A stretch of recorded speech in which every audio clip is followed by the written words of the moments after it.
case coming before the court this morning is Derek Martin King versus Patricia Divoky. We only have one side arguing today. Should have two.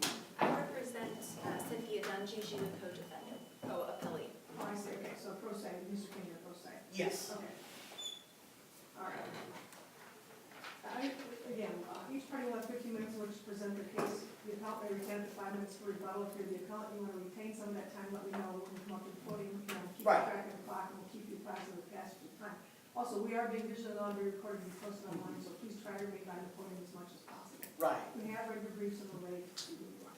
All right, thank you, Your Honor. Okay, Your Honor, my name is Derek Martin King, and I am appearing pro se.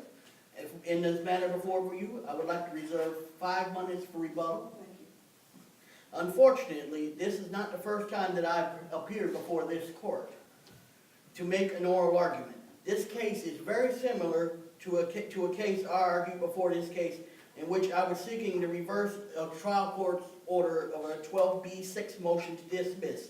In that case, this court reversed the trial court entry of the motion to dismiss. As Judge Claire Dickinson stated, given the notice and pleading requirements of the Ohio Rules of Civil Procedure, a plaintiff is not required to prove his or her case at the pleading stage. Very often, the evidence necessary for a plaintiff to prevail is not obtained until he is able to discover materials in the defendant's possession. Thus, the survivor motion to dismiss for failure to state a claim upon which relief can be granted, a pleader is ordinarily not required to allege in the complaint every fact that he or she intends to prove. That quotation was from the case of King v. Semi Valley Sound, LLC, reported at 2011 Ohio 3567 at paragraph 7. Judge Eve Belfans also concurred in this court's reversal of the trial court's decision. Now let's analyze the case at bar. I presented arguments demonstrating that the Ohio General Assembly actions in eliminating the Disability Financial Assistance Program, which was my only source of income, was unconstitutional.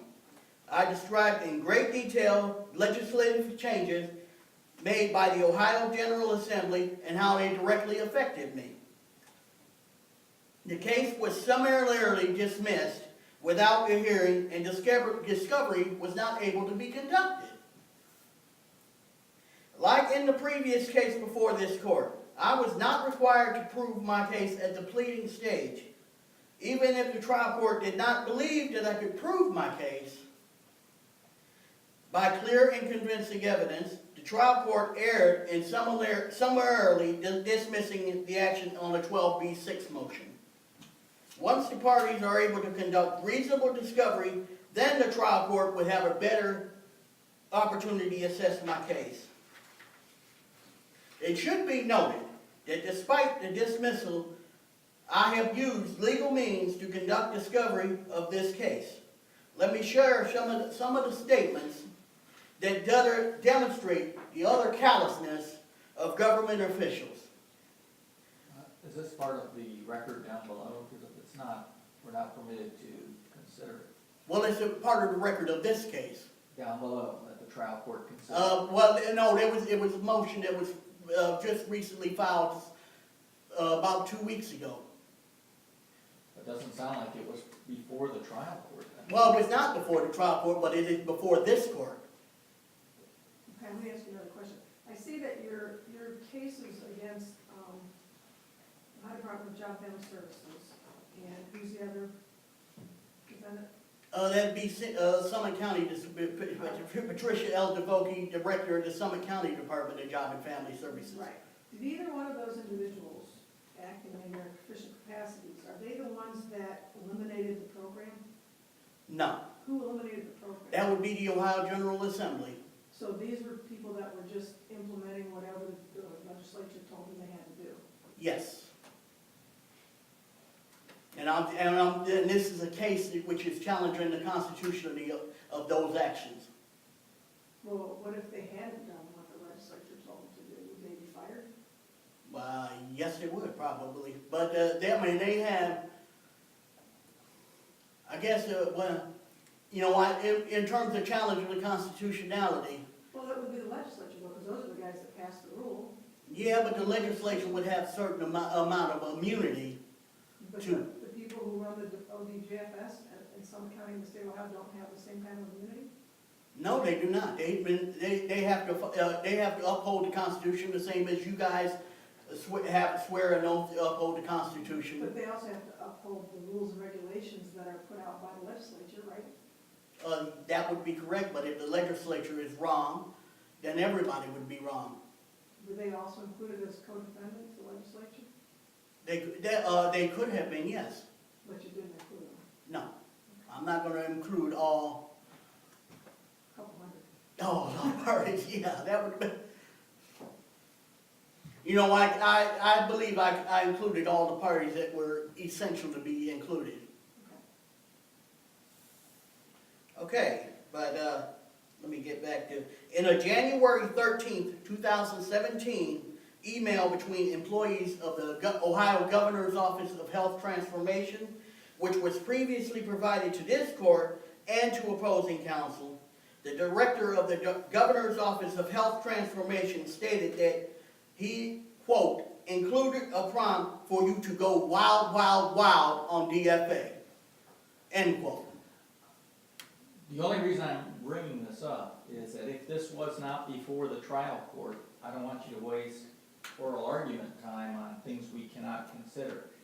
We can only consider the record that was before the trial court. So you're free to continue to argue this, but be mindful that we can only consider the record that was before the trial court. So if this wasn't before the trial court, I just don't want you to.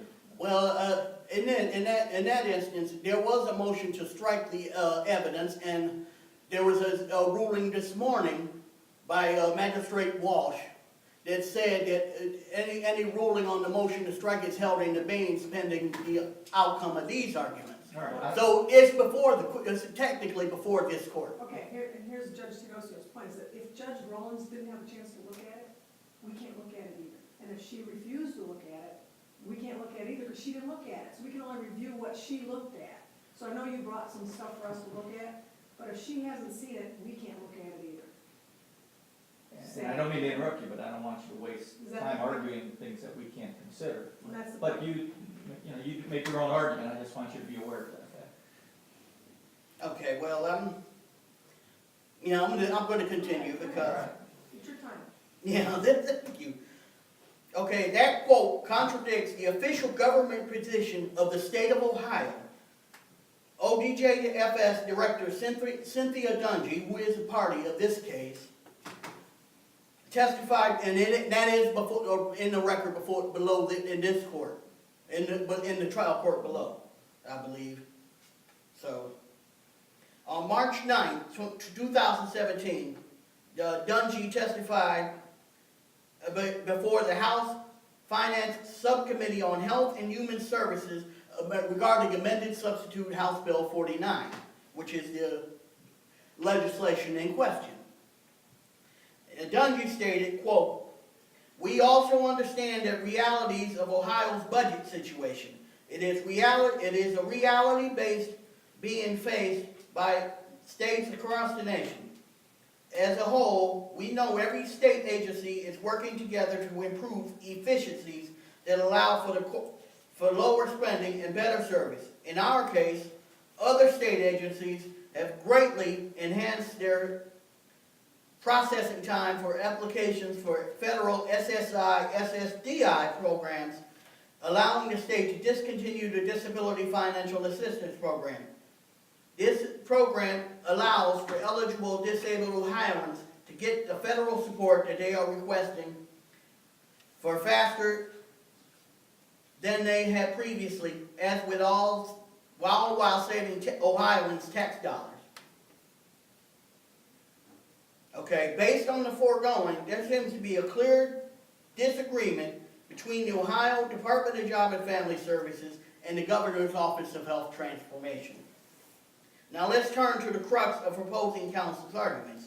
Ms. Hanna and Mr. McLeese have relied upon the case of Daltrey v. Wallace, cited at 87 App. 3rd, in support of their contention that I cannot prove that the elimination of the DFA benefits is unconstitutional. In Daltrey, there was a challenge to the elimination of the Ohio General Assistance Program, which the Second District Court of Appeals upheld. However, in the Daltrey case, is inapplicable as the General Assistance benefits were not issued on the basis of a disability. The issuance of benefits on the basis of a disability raises the scrutiny level required for termination of such benefits. In closing, this court should be reminded that I am not required to prove my case at the complaint stage. There was minimal discovery while the motion to dismiss was filed, and as this court can see, I have obtained several other documents in support of my arguments. I may not be able to survive a Civil Rule 56 motion for summary judgment, which may be filed after reasonable discovery has taken place, I have met the burden to survive for dismissal under 12b-6. This case must be reversed and remanded back to the trial court for further proceedings. Thank you, and with any remaining time, it is reserved for rebuttal. Thank you. Thank you.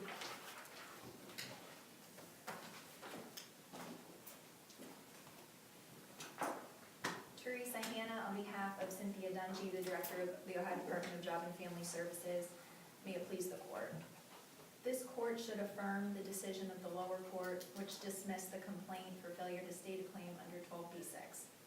The lower court correctly found that the complaint consisted of legal conclusions rather than operative facts, and we ask that this court find the same.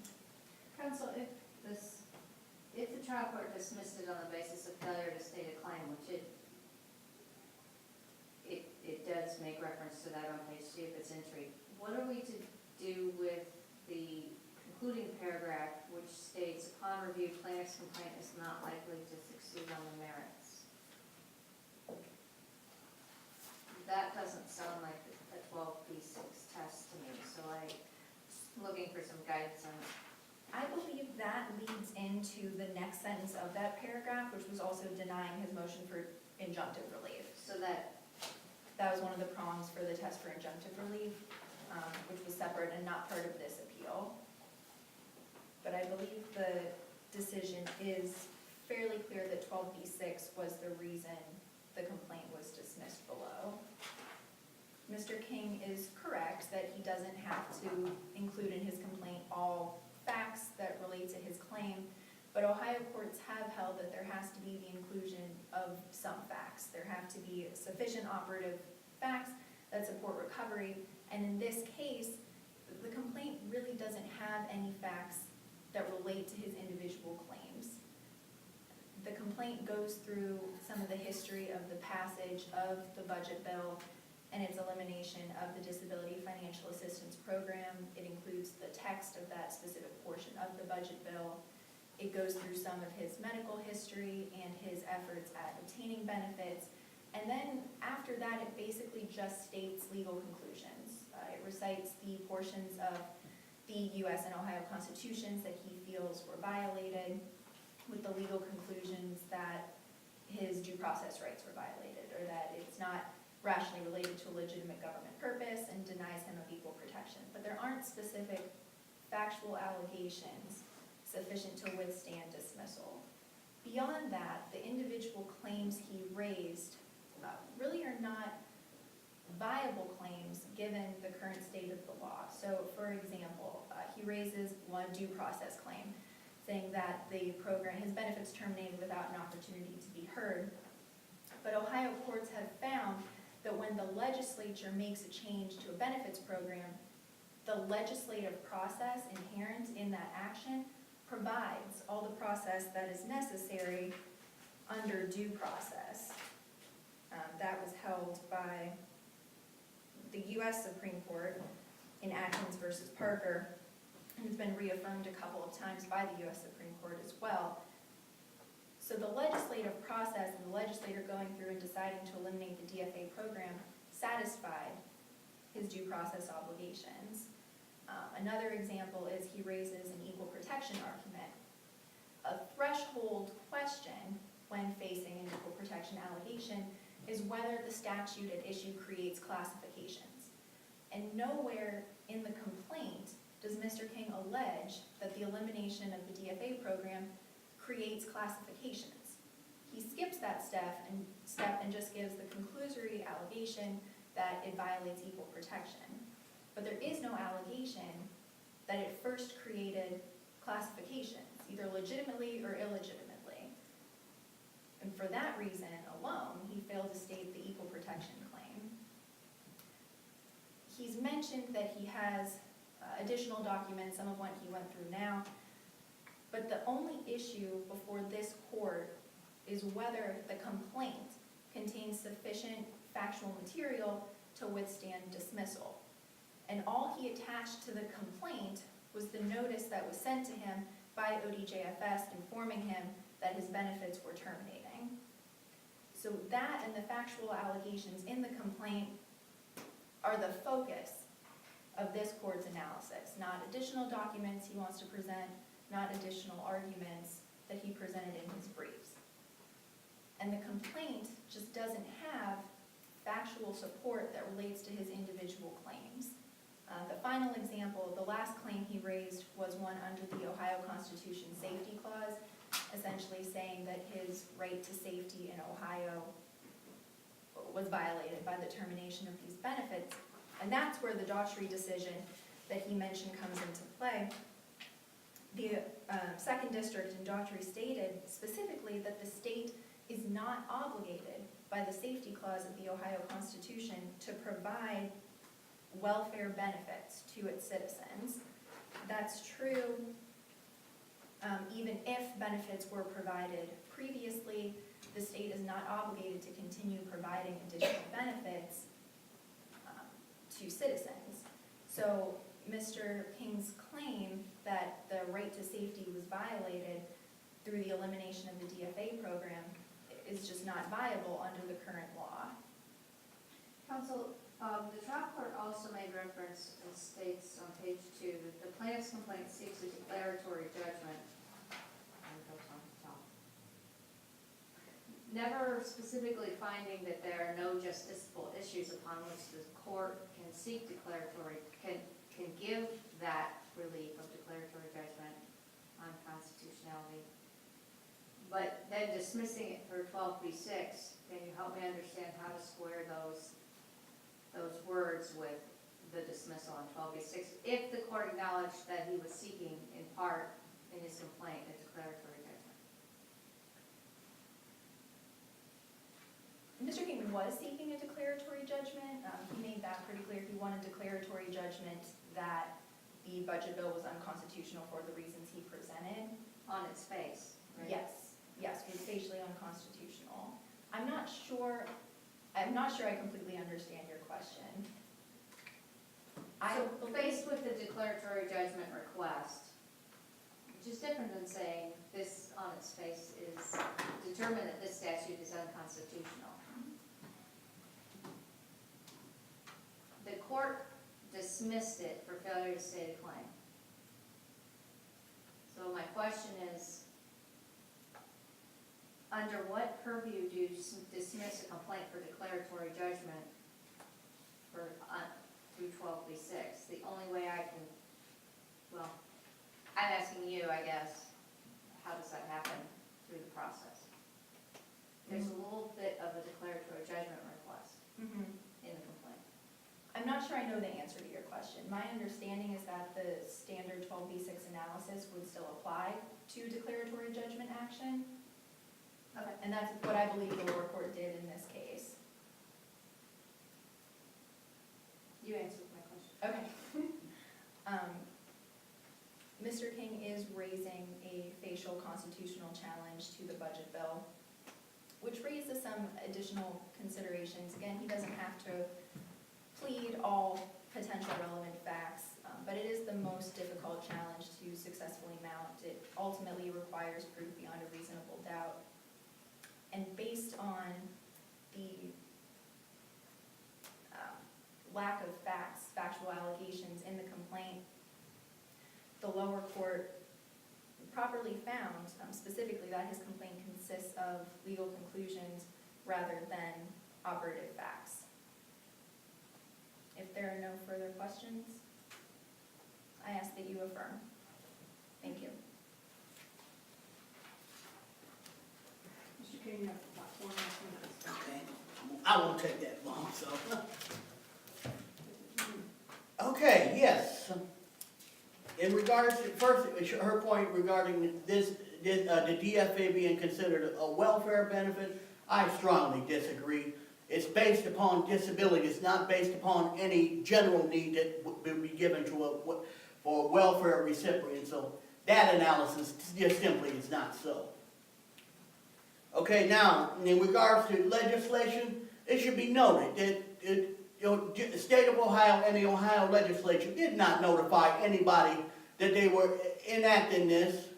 They were, they did not notify any person that was currently receiving disability financial assistance that benefits were subject to termination, or they had the opportunity to raise any objections with the Ohio General Assembly. That alone should be a violation of due process rights. And in regards to Judge Hensall's question in regards to declaratory, this was a clear request for declaratory judgment action. And her not even making reference to a declaratory judgment action in the judgment, Judge Rowlands made a factual error in this. So, and with that, I thank you for your time. Thank you. Thank you both for your presentations today. The court will take the matter under advisement, initial written decision, which will be mailed to both sides as well as posted to our website and at the Supreme Court. Thank you. Thank you.